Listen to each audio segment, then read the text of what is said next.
Hello friends, മറ്റൊരു ചാപ്റ്ററിലേക്ക് എല്ലാവർക്കും സ്വാഗതം. എല്ലാവരും തംബ്നെയിലൊക്കെ കണ്ടു കാണുമല്ലോ.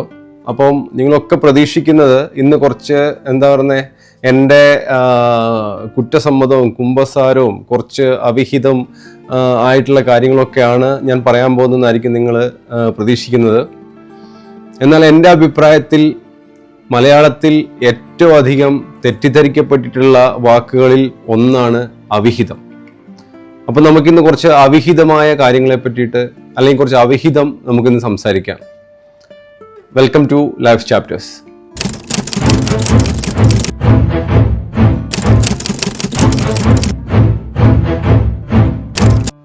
നമ്മളുടെയൊക്കെ മനസ്സിൽ അവിഹിതമെന്ന് കേൾക്കുമ്പോൾ നമ്മളുടെയൊക്കെ ചിന്ത എങ്ങോട്ടാണ് പോകുന്നത്? ഒരു ശരാശരി മലയാളി അല്ലെങ്കിൽ ശരാശരി മലയാളി എന്നുള്ളത് പോട്ടെ, എല്ലാ മലയാളികൾക്കും അവിഹിതം എന്ന് കേൾക്കുമ്പോൾ നിങ്ങളുടെ മനസ്സ് എങ്ങോട്ടേക്കാണ് പോകുന്നത്? ഒന്ന് ചിന്തിച്ചു നോക്ക്. അവിഹിതം എന്ന വാക്കിന്റെ അർത്ഥം ഹിതമല്ലാത്തത് എന്ന് മാത്രമേ ഉള്ളൂ. അതിന് ഒരു ടോക്സിസിറ്റി ഒന്നുമില്ല. നമ്മൾ അതിനെ പറഞ്ഞ് വേറൊരു ലെവലിലേക്ക് എത്തിച്ചിരിക്കുകയാണ്. നമ്മൾ ആ വാക്ക് കേൾക്കുമ്പോൾ തന്നെ ഒരു ഇല്ലീഗൽ റിലേഷൻഷിപ്പിനെ പറ്റിയിട്ടോ അല്ലെങ്കിൽ നിങ്ങൾക്കറിയാലോ, വ്യഭിചാരം ഒക്കെ ആയിട്ടാണ് നമ്മൾ മലയാളികൾ തെറ്റിദ്ധരിച്ചു വെച്ചിരിക്കുന്നത്. അപ്പം എനിക്ക് അവിഹിതമായ കുറച്ച് കാര്യങ്ങൾ അല്ലെ എൻ്റെ ജീവിതത്തിലെ കുറച്ച് അവിഹിതങ്ങളെ പറ്റി ഞാൻ നിങ്ങളോട് പറയാം. നിങ്ങൾ തന്നെ സ്വയം ആലോചിച്ച് നോക്ക്, ഇതൊക്കെ അവിഹിതങ്ങളാണോ ഹിതമാണോ എന്നുള്ള കാര്യം. അപ്പം നിങ്ങൾക്ക് ശരിക്കും മനസ്സിലാവും, നമ്മൾ എപ്പോഴും അവിഹിതം എന്ന് കേൾക്കുന്ന ഉടനെ അതിൻ്റെ പുറകെ നമ്മൾ പോകണോ അല്ലെങ്കിൽ നമ്മൾ കുറച്ചും കൂടെ ചിന്തിക്കണോ എന്നുള്ള കാര്യം നിങ്ങൾ തന്നെ ഇതൊന്ന് കേട്ടിട്ട് തീരുമാനിക്കുക. ഇത് എൻ്റെ അഭിപ്രായങ്ങൾ മാത്രമാണ്, മലയാള പണ്ഡിതനൊന്നല്ല ഞാൻ. പക്ഷേ എനിക്ക് ആ വാക്ക് ഒരുപാട് തവണ തെറ്റിദ്ധരിക്കപ്പെട്ടിട്ടുള്ളതായിട്ട് തോന്നിയിട്ടുണ്ട്. അതുകൊണ്ട് എൻ്റെ ഒരു അഭിപ്രായം മാത്രമാണ് ഞാൻ ഈ വീഡിയോയിൽ ഷെയർ ചെയ്യുന്നത്. നിങ്ങളുടെ അഭിപ്രായം നിങ്ങൾ തീർച്ചയായിട്ടും കമൻ്റായിട്ട് അറിയിക്കുക. ചുമ്മാ ഇരിക്കട്ടെ, നമുക്ക് ഇങ്ങനെയൊക്കെയാണല്ലോ ഇൻട്രാക്ട് ചെയ്യാൻ പറ്റുന്നത്. നമുക്ക് ആദ്യം തന്നെ എനിക്ക് പറയാനുള്ളത്, അവിഹിതം എന്ന വാക്ക് നമുക്ക് ഒരു ബന്ധത്തോട് ചേർത്ത് വായിക്കുമ്പോഴാണ് അതൊരു അവിഹിത ബന്ധമായിട്ട് മാറുന്നത്. അവിഹിത ബന്ധം എന്ന് എപ്പോഴും പറയുന്നത് വ്യഭിചാരത്തെയോ അല്ലെങ്കിൽ ഒരു ഇല്ലീഗൽ സെക്ഷുവൽ റിലേഷൻഷിപ്പിനെയോ മാത്രമല്ല പറയുന്നത്. ഹിതകരമല്ലാത്ത എല്ലാത്തരം ബന്ധങ്ങളും അവിഹിത ബന്ധങ്ങൾ തന്നെയാണ്. അതായത് നമ്മുടെ ടോക്സിക് റിലേഷൻഷിപ്പ്, നമ്മുടെ ജീവിതത്തിൽ നമുക്ക് ഉണ്ടാവുന്ന ടോക്സിക് റിലേഷൻഷിപ്പ്, അതൊരിക്കലും ഒരു സ്ത്രീയുമായിട്ടാവണമെന്നില്ല. 2 പുരുഷന്മാരാവാം, 2 സ്ത്രീകളാവാം, പല ആൾക്കാരുമായിട്ടാവും. നമ്മുടെ ജീവിതത്തിൽ ടോക്സിസിറ്റി നിറച്ചുകൊണ്ടിരിക്കുന്ന ഓരോ ആൾക്കാരും നമുക്ക് ടോക്സിക് റിലേഷൻഷിപ്പ് തന്നെയാണ്. അത് സ്വയം തിരിച്ചറിയാനും അവരെ അകറ്റി നിർത്താനുമുള്ളൊരു കേപ്പബിലിറ്റി നമുക്ക് ഉണ്ടാവണം. അപ്പം ഈ പറഞ്ഞ നമ്മുടെ ജീവിതത്തിൽ ഹിതകരമല്ലാത്ത പല കാര്യങ്ങളും സംഭവിക്കുന്നതിന് റീസൺ ഈ ടോക്സിക് റിലേഷൻഷിപ്പാണ്. അതിന് നിങ്ങൾ എപ്പോഴും ഇൻ്റർപ്രറ്റ് ചെയ്യുന്ന കണക്കെ ഒരു സെക്ഷുവൽ ബാക്ക്ഗ്രൗണ്ട് ഇല്ല.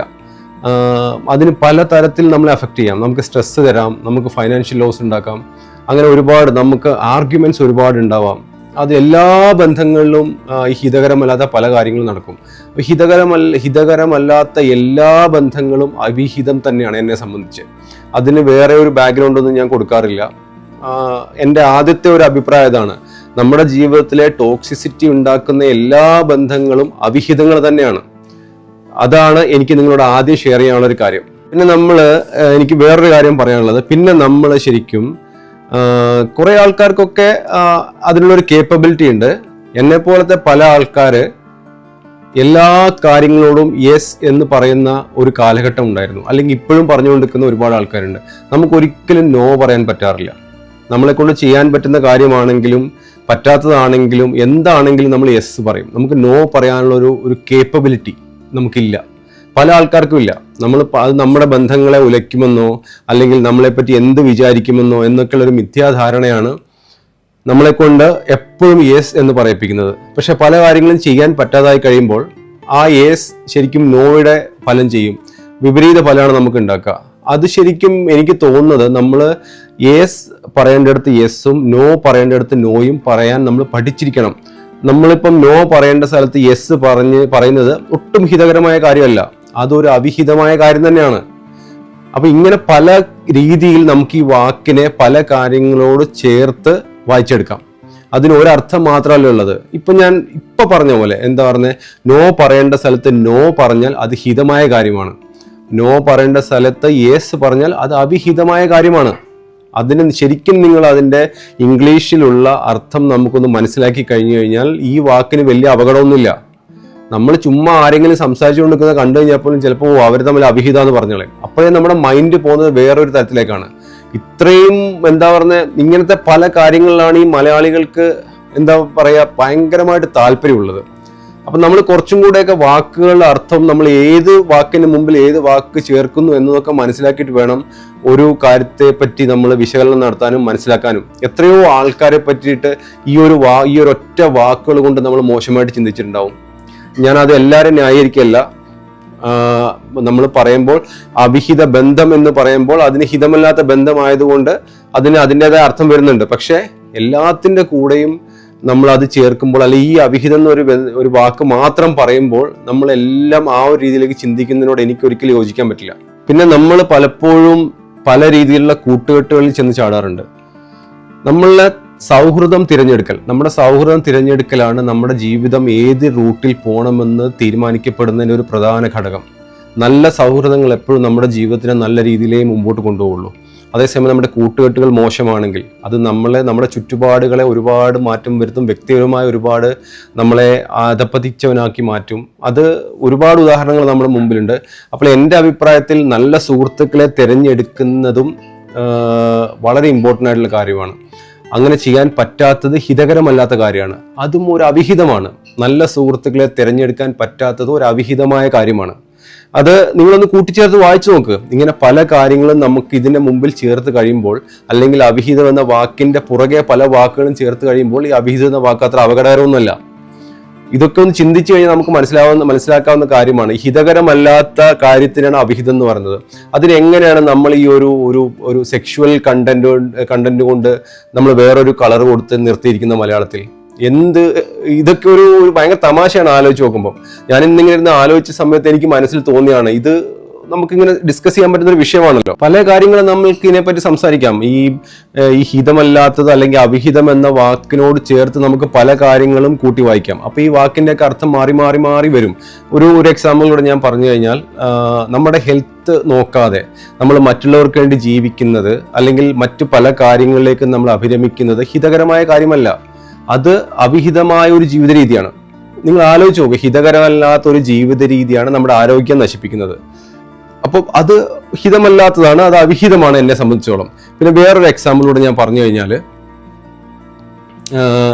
നമ്മൾ ഒരു പ്രവാസി എന്നുള്ള രീതിയിൽ നമ്മൾ നാട്ടിലുള്ള ആൾക്കാർക്കും നമ്മുടെ സുഹൃത്തുക്കൾക്കും എല്ലാവർക്കും നമ്മൾ കൈ അയച്ച് സഹായങ്ങൾ ചെയ്യും, നമ്മൾ പല കാര്യങ്ങൾ ചെയ്യും. അതിന് പിന്നിൽ പല കാര്യങ്ങളുണ്ടാവും. ചില ആൾക്കാർക്ക് എന്താ പറയുന്നത്, നമ്മൾ ഗൾഫുകാരനാണെന്നുള്ള ഒരു പത്രാസ് കാണിക്കാൻ വേണ്ടിയിട്ടായിരിക്കും. ചിലപ്പോൾ ഒരുപാട് കാശ് ഉണ്ടായിട്ടായിരിക്കാം. പക്ഷെ നമ്മൾ എപ്പോഴും മറന്നു പോകുന്നൊരു കാര്യമുണ്ട്, ഈ ഫിനാൻഷ്യൽ സ്റ്റെബിലിറ്റി എന്ന് പറയുന്ന കാര്യം, അല്ലെങ്കിൽ സാമ്പത്തിക ഭദ്രത എന്ന് പറയുന്ന കാര്യം ഉറപ്പുവരുത്താതെയാണ് ഒട്ടുമുക്ക പ്രവാസികളും നാട്ടിലേക്ക് പൈസ അയക്കുന്നതും നാട്ടിൽ പൈസ ചെലവാക്കുന്നതും. Including me. ഞാനൊക്കെ ഒരുപാട് മാറ്റങ്ങളുടെ വിധേയനായി പാഠങ്ങളൊക്കെ പഠിച്ചിട്ടാണ് ഞാനിത് സംസാരിക്കുന്നത്. അപ്പൊ നമ്മളുടെ സാമ്പത്തിക ഭദ്രത ഉറപ്പുവരുത്താതെ വേറൊരാളുടെ സാമ്പത്തിക ഭദ്രത ഉറപ്പുവരുത്താൻ പോയി കഴിഞ്ഞാൽ അവസാനം അവർ നമ്മൾക്ക് വേണ്ടി ഒന്നും കാത്തിരിക്കില്ല. അവരവരുടെ ജീവിതമായിട്ട് മുമ്പോട്ട് പോകും. അവസാനം നമ്മൾ ശശിയാവും. അതൊട്ടും ഹിതകരമല്ലാത്ത കാര്യമാണ്. ഹിതകരമല്ലാത്ത കാര്യങ്ങൾ അപ്പോൾ അതും അവിഹിതമാണ്. നമ്മുടെ ഫിനാൻഷ്യൽ സ്റ്റെബിലിറ്റി നമ്മൾ നേരെയാക്കാത്തത് അവിഹിതമായ ഒരു കാര്യമാണ്. എന്നെ സംബന്ധിച്ചോളം അതൊരു അവിഹിതമാണ്, ഒട്ടും ഹിതകരമല്ലാത്തൊരു കാര്യമാണ്. ഇങ്ങനെ പല കാര്യങ്ങൾ നമുക്ക് സംസാരിച്ചു കഴിഞ്ഞാൽ ഈ വാക്കിനെ നമുക്ക് പല രീതിയിൽ ഇന്റർപ്രറ്റ് ചെയ്യാം. അപ്പം ഇതൊക്കെ എൻ്റെ ഒരു അഭിപ്രായങ്ങളാണ്, എൻ്റെ എന്താ പറയുന്നത് പേഴ്സണലായ ഒപ്പീനിയൻസ് ആണ്. നിങ്ങളിൽ പല ആൾക്കാർക്കും വേറെ പല വാക്കുകൾ നിങ്ങൾക്ക് അറിയായിരിക്കും, നിങ്ങളുടെ മനസ്സിലുണ്ടാവും. നമ്മൾ പണ്ട് കാലത്ത് പറയുന്ന ആ വാക്കിന് ഈ കാലത്ത് വേറെ അർത്ഥമായിരിക്കും. അത് നിങ്ങളൊന്ന് ആലോചിച്ച് നോക്ക്. നിങ്ങൾക്ക് ആലോചിച്ച് കഴിഞ്ഞാൽ പല വാക്കുകളും കിട്ടും. നമ്മൾ പണ്ട് കാലത്ത് ആ വാക്കിന്റെ പ്യൂറസ്റ്റ് ഫോമിൽ ചിന്തിച്ചിരുന്ന ആൾക്കാരെ ഇന്ന് ആ വാക്ക് കേൾക്കുമ്പോൾ നമ്മൾ ചിന്തിക്കുന്നത് ഡബിൾ മീനിങ് വെച്ചിട്ടാണ്. അതൊരു കാലഘട്ടത്തിന്റെ മാറ്റമാണ്, ഒരു ജനറേഷന്റെ മാറ്റമാണ്. അങ്ങനെ പല കാര്യങ്ങളുണ്ട്. അതുപോലെ തന്നെയാണ് ഈ വാക്കും എന്നെ സംബന്ധിച്ചോളം. നമ്മൾ ഒരാളെ പറ്റി നമ്മളിപ്പോൾ രണ്ടുപേരും സംസാരിക്കുമ്പോൾ, ഒരു ആണും പെണ്ണും സംസാരിക്കുമ്പം നമ്മൾ ആദ്യം ഒരു വാക്ക് അവിടെ ചേർത്ത് കഴിഞ്ഞാൽ, ഇത് അവിഹിതമാണെന്ന് ചേർത്ത് കഴിഞ്ഞാൽ അവരുടെ ബന്ധം വഷളായി, അവർ മോശക്കാരായി. ഒരിക്കലും നമുക്ക് അങ്ങനെ ഒരാളെ ജഡ്ജ് ചെയ്യാനുള്ള റൈറ്റ് ഇല്ല. നമ്മൾ എങ്ങനെയാണ് അവരെ ജഡ്ജ് ചെയ്യുക? അതും ഹിതകരമല്ലാത്ത കാര്യമല്ലേ? നമുക്ക് അറിയാത്ത ഒരാളെ അല്ലെങ്കിൽ നമുക്ക് അറിയാത്ത സാഹചര്യത്തിൽ നിന്ന് സംസാരിക്കുന്ന രണ്ടാൾക്കാരെ ജഡ്ജ് ചെയ്യുക എന്ന് പറഞ്ഞാൽ അത് ഹിതകരമല്ലാത്ത കാര്യമല്ലേ? അപ്പൊ നമ്മളല്ലേ അത് അവിടെ അഭിഹിതം ചെയ്യുന്നത്? അവർ ജെന്യൂനായിട്ട് സംസാരിക്കുന്ന ആൾക്കാരായിരിക്കാം. ഇതൊക്കെ എൻ്റെ പേഴ്സണലായിട്ടുള്ള അഭിപ്രായങ്ങളാണ്, എൻ്റെ കാഴ്ചപ്പാടുകളാണ്. നിങ്ങൾക്ക് അതിനോട് യോജിക്കാം, വിയോജിക്കാം, എന്തൊക്കെ ആയാലും കമന്റിൽ അറിയിക്കുക. നമുക്ക് ചർച്ചകൾ ചെയ്യാം. ഇതൊക്കെ ഒരു രസകരമായ ടോപ്പിക്കാണല്ലോ, നമുക്കൊക്കെ സംസാരിക്കാൻ ഇൻട്രസ്റ്റ് ഉള്ള ഒരു ടോപ്പിക്കും കൂടിയാണ്. എന്തായാലും ഞാൻ അധികമൊന്നും വലിച്ചു നീട്ടുന്നില്ല. ഇത് വളരെ ചെറിയൊരു ചാപ്റ്ററാണ്. നിങ്ങൾ കാണുക, അഭിപ്രായങ്ങളൊക്കെ അറിയിക്കുക. ഇങ്ങനത്തെ പുതിയ പുതിയ വാക്കുകൾ ഉണ്ടെങ്കിൽ, നമ്മൾ വിചാരിക്കാത്ത അർത്ഥങ്ങൾ കൈവന്ന മലയാളം വാക്കുകൾ ഉണ്ടെങ്കിൽ കമൻ്റായിട്ട് രേഖപ്പെടുത്തുക. നമുക്ക് അതിനെപ്പറ്റി ചർച്ചകളാവാം. എനിക്കും ഇനി അങ്ങനെ വേറെ എന്തെങ്കിലുമൊക്കെ വാക്കുകൾ കിട്ടുകയാണെന്നുണ്ടെങ്കിൽ തീർച്ചയായിട്ടും ഞാൻ അതിനെപ്പറ്റി കൂടുതൽ വീഡിയോകൾ ചെയ്യാം. അപ്പം നമുക്കിനി അടുത്തൊരു ചാപ്റ്ററിൽ കാണാം. Till then, good bye.